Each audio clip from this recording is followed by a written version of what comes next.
আওয়ামী লীগকে কি বিদেশিরা ফেরাচ্ছে? এই প্রসঙ্গটা নিয়ে আপনাদের সামনে কথা বলবো। দুদিন পর পর একটা করে শোরগোল ওঠে যে আওয়ামী লীগ কি মনে হয় কূটনৈতিক তৎপরতা বা বিদেশিরাই ফেরাচ্ছে, এমন আলাপ আলোচনা বিভিন্ন ফোরামে, বিভিন্ন গণমাধ্যম, এমনকি সোশ্যাল মিডিয়ায় আলাপ হয়।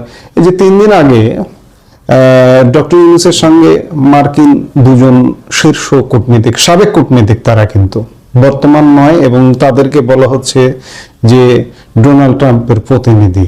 না, তারা এই মুহূর্তে চাকরিতে নেই। তারা এক সময় ডোনাল্ড ট্রাম্পের আগের মেয়াদে যখন ক্ষমতায় ছিলেন ডোনাল্ড ট্রাম্প, তখন তারা চাকরিতে ছিলেন। ডোনাল্ড ট্রাম্প প্রশাসনের দায়িত্ব পালনকারী যুক্তরাষ্ট্রের 2 সাবেক কূটনীতিক আলবার্ট গম্বিস ও মর্স টেন গত মঙ্গলবার 13 জানুয়ারি, আজকে আমরা 16 জানুয়ারি কথা বলছি, গত মঙ্গলবার রাষ্ট্রীয় অতিথি ভবন যমুনায় প্রধান উপদেষ্টার সাথে সাক্ষাৎ করেছেন।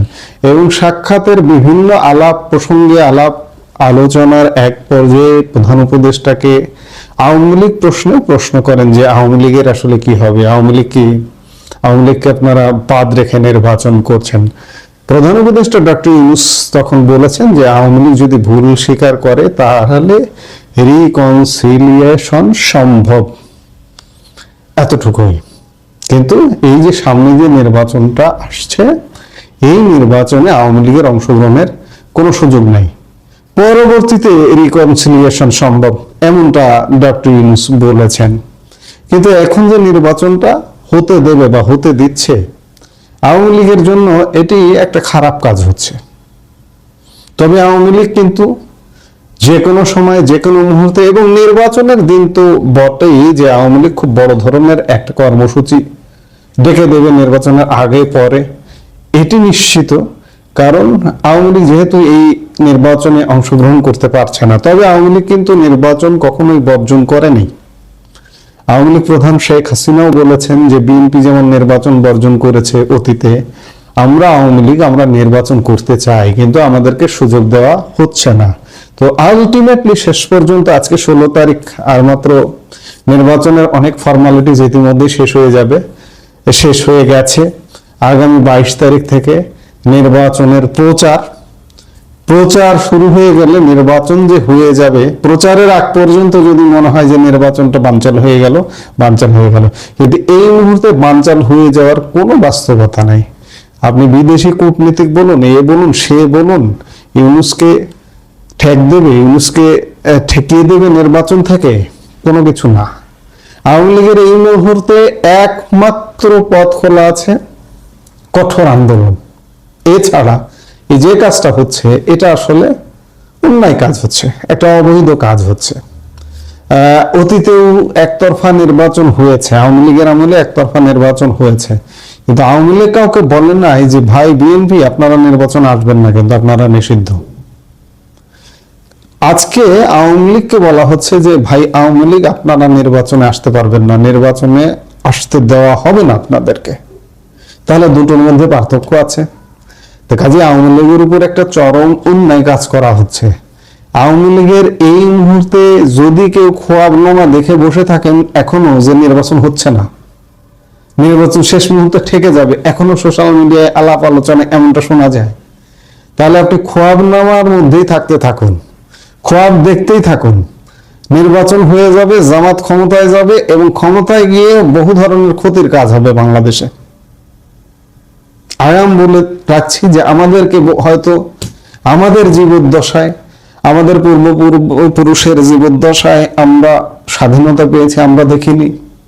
মুক্তিযুদ্ধের মাধ্যমে একটা মানচিত্র পেয়েছি, একটা পতাকা পেয়েছি, কিন্তু আজকে হয়তো আমাদের জীবদ্দশায় এবার দেখতে হবে যে আমাদের অনেক ক্ষতি হয়ে যাচ্ছে। ক্ষতি যেমন পাকিস্তান পীড়িত এই মধ্যে তো আছেই, পাকিস্তান পীড়িতটা আরো বাড়বে। পাকিস্তান পীড়িতটা এটা কিন্তু পাকিস্তান পন্থীদেরই আগাম নির্বাচিত সরকারের একটা আগাম প্রভাব। নির্বাচিত সরকার এলে ভয়ঙ্কর পরিস্থিতি ঘটবে। পাকিস্তানের সাথে সামরিক চুক্তি হবে, আপনি লিখে রাখুন, মিলিয়ে নেবেন। যদি ওই নির্বাচিত সরকারটা 3 মাসও সময় পায়, পাকিস্তানের সাথে সামরিক চুক্তি হবে এবং আরো অনেক কিছু হতে পারে। আমাদের জাতীয় সঙ্গীতে আঘাত আসতে পারে, জাতীয় পতাকায় আঘাত আসতে পারে, অনেক কিছুতে আঘাত আসতে পারে যদি জামাত ক্ষমতায় বসে যায়। আর বিএনপি ক্ষমতায় বসলে বিএনপির পেছনে যেহেতু অনেক কথা আছে, বিএনপি কার পৃষ্ঠপোষকতায়, কিসের পৃষ্ঠপোষকতায় বাংলাদেশে এসছে, তারেক রহমান এসছেন মানে বিএনপি বাংলাদেশে এসছে, এটাই মনে করতে হবে। তো বিএনপি যদি ক্ষমতায় আসে তাহলে হয়তো ওই ধরনের ঘটনা ঘটবে না, যে পাকিস্তান ফেরিতে, পাকিস্তানের সাথে সামরিক চুক্তি, কিংবা আমার জাতীয় সঙ্গীতকে বাদ দেওয়া, এই ধরনের ঘটনাগুলো বিএনপির হাত দিয়ে ঘটবে না। কারণ বিএনপির পেছনে কে আছে? ভারত সহ আন্তর্জাতিক বিশ্ব আছে, যে বিএনপি আপাতত ক্ষমতায় যাবে। কিন্তু নির্বাচন যেভাবে ইঞ্জিনিয়ারিং পরিকল্পনা চলছে, আমি বিভিন্ন কন্টেন্টে বলছি বারবার, ভয়ঙ্কর পরিস্থিতি হতে যাচ্ছে। এবং যা বোঝা যাচ্ছে, আমি আজকের একটি কন্টেন্টেই বলেছি যে একদম ছাত্র সংসদ নির্বাচনগুলোর মতোই একই ঘটনা ঘটানোর একটা ব্লুপ্রিন্ট রেডি। এই ব্লুপ্রিন্টটা বাস্তবায়ন করা হবে। কাজেই আওয়ামী লীগের সামনে এই মুহূর্তে কে ক্ষমতায় বসায় দিল, কে ক্ষমতায় বসায় দেবে, কে কূটনৈতিক তৎপরতা চালাবে, এইগুলো ভাবার আর কোনো সময় নেই। আওয়ামী লীগের এত অপরচুনিটি আছে, এত সুযোগ আছে, জাস্ট একটু সংগঠিত হয়ে যদি মাঠে নামে। আজকে মনে পড়ে যায় আপনাদের কোথায় সম্রাট, আপনাদের কোথায় জাহাঙ্গীর, আপনাদের কোথায় ওসমান, সম্রাট জাহাঙ্গীর ওসমান, মুঘল বংশের সম্রাট জাহাঙ্গীর ওসমানের মতো বলতে হয়। তারা কি ক্ষমতায় থাকতেই কি আপনাদের পেশি শক্তি প্রদর্শন করতে পারে? ক্ষমতার বাইরে যখন থাকা হয় তখন কি তারা পেশি শক্তি প্রদর্শন করতে পারে না, আন্দোলন করতে পারে না, সংগ্রাম করতে পারে না? এই মুহূর্তে আওয়ামী লীগের অপশন একটি, আন্দোলন সংগ্রাম ছাড়া এই নির্বাচনকে ঠেকিয়ে দেওয়া, কিংবা আওয়ামী লীগের উপর অত্যাচার নির্যাতন যে হচ্ছে, এই অত্যাচার নির্যাতন ঠেকিয়ে দেওয়া অসম্ভব। আমি বারবার বলছি, আওয়ামী লীগের জন্য প্রেক্ষাপট রেডি। বাংলাদেশের জনগণ অতিষ্ঠ হয়ে গেছে 1.5 বছরের এই ইউনূস শাসনে।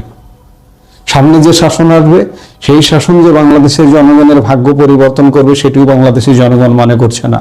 বাংলাদেশের বেশিরভাগ জনগণ মনে করছে আমরা আগেই ভালো ছিলাম। এই আগেই ভালো ছিলামটাকে আওয়ামী লীগ কেন ক্যাচ করতে পারছে না?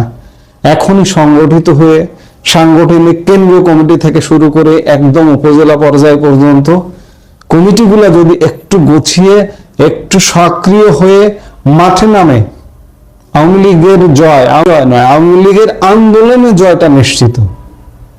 এখন একমাত্র পথ খোলা আছে, আওয়ামী লীগের সেই লগি বৈঠার পথে নামতে হবে।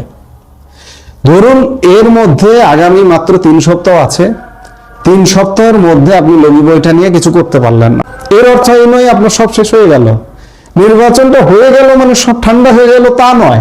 3 সপ্তাহের মধ্যে না করতে পারুন, 3 মাসের মধ্যে করুন, কিন্তু সংগঠিত হন। সংগঠিত হতে হবে। সংগঠিত হয়ে আন্দোলন ছাড়া আওয়ামী লীগের কোনো উপায় নেই। এই মুহূর্তে আন্দোলনই আওয়ামী লীগের মুক্তির একমাত্র উপায়।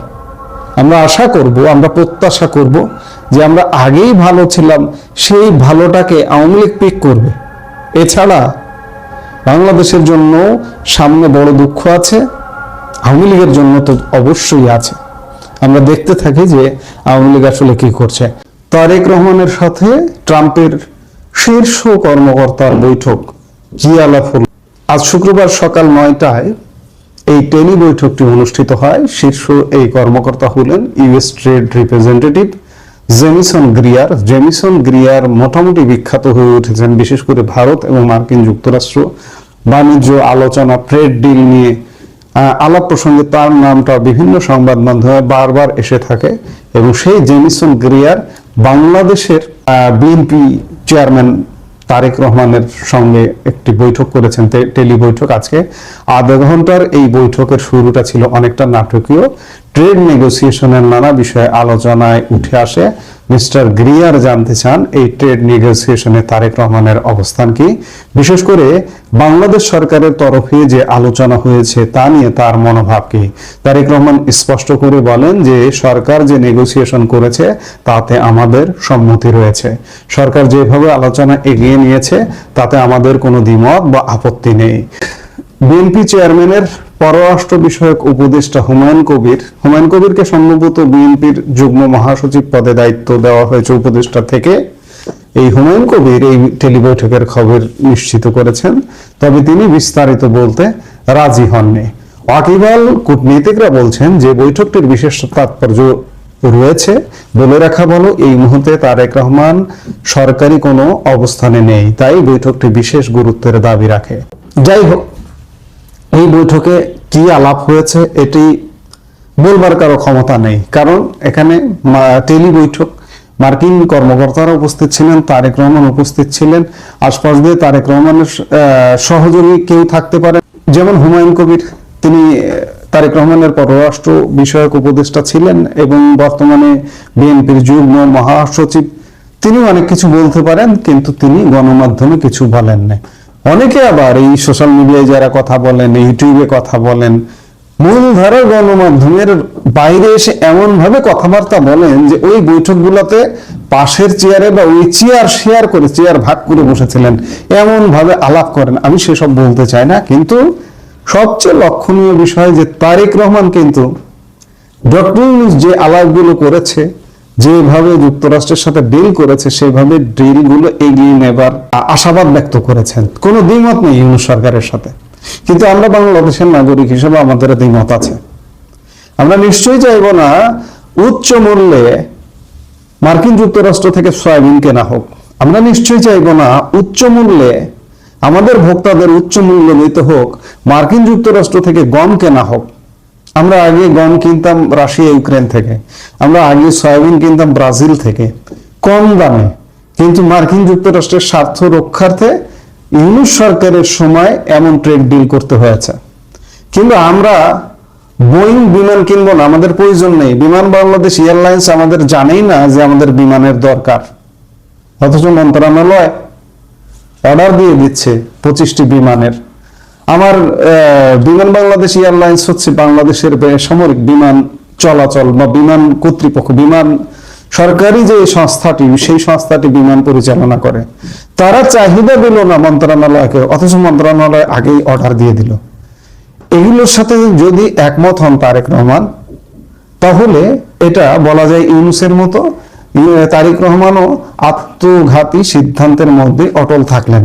আরেকটি বিষয়, তারেক রহমান যদি একমত না হন তাহলে ক্ষমতার নিশ্চয়তাটাও পাওয়া যায় না। আবার ক্ষমতার যে নিশ্চয়তা খুব পাওয়াও যায়, যে মার্কিন যুক্তরাষ্ট্রের সাথে সব জি হুজুর করলাম আর আমাকে মার্কিন যুক্তরাষ্ট্র ক্ষমতায় বসিয়ে দেবে, এটি কিন্তু ভাবাটা কতটা যুক্তিযুক্ত 12 ফেব্রুয়ারি নির্বাচন হলে সেটা দেখা যাবে।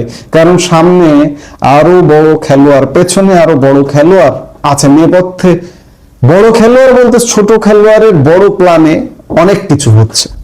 সেই জায়গায় তারেক রহমান যতই মার্কিন যুক্তরাষ্ট্রকে সম্মতি দিক যে ইউনূস সরকার যা করেছে আমরা তাই করব, আবার তা সম্মতি না দিলেও ক্ষমতায় আসা কঠিন। কারণ ইমিডিয়েট পাস যে সরকারটি, বাংলাদেশের নির্বাসিত প্রধানমন্ত্রী শেখ হাসিনা শুধুমাত্র মার্কিন যুক্তরাষ্ট্রের সাথে চোখে চোখ রেখে কথা বলেছেন। এখানে সেন্ট মার্টিনকে দিতে চাননি। সেন্ট মার্টিনকেও তারেক রহমানকে দিয়ে দেবেন, দিয়ে হলেও ক্ষমতায় আসবেন, এমন প্রশ্ন আসেন। শেখ হাসিনা সেন্ট মার্টিনকে দিতে চাননি, ক্ষমতার থেকে সরে যেতে হয়েছে। মার্কিন যুক্তরাষ্ট্রের সাথে উচ্চ মূল্যে নিজের দেশের ভোক্তাদের ক্ষতি করে, ভোক্তা স্বার্থ ক্ষতি করে ব্যাপক আমদানি করতে যাননি, যার কারণে তাকে বিদায় নিতে হয়েছে, তাকে দেশ ছাড়তে হয়েছে, তাকে নির্বাসনে যেতে হয়েছে। আজকে তারেক রহমান যদি ইয়েস না করেন তাহলে ক্ষমতায় আসাটাও কিন্তু কঠিন। তারেক রহমান হয়তো এখন চাইছেন না কাউকে চটাতে, এমনকি ইউনূসের অনেক কিছু তারেক রহমানের হয়তো পছন্দ হচ্ছে না, বা বিএনপির অনেক কিছু পছন্দ হচ্ছে না, কিন্তু একদম চুপ। মার্কিন যুক্তরাষ্ট্র বলছেন এটা করবেন, হ্যাঁ করব, যা বলেন তাই করব, দেশের স্বার্থ বিকিয়ে দেব, তাও আমার ক্ষমতা চাই। তারেক রহমান হয়তো এখন এই পলিসিতেই এগুচ্ছেন।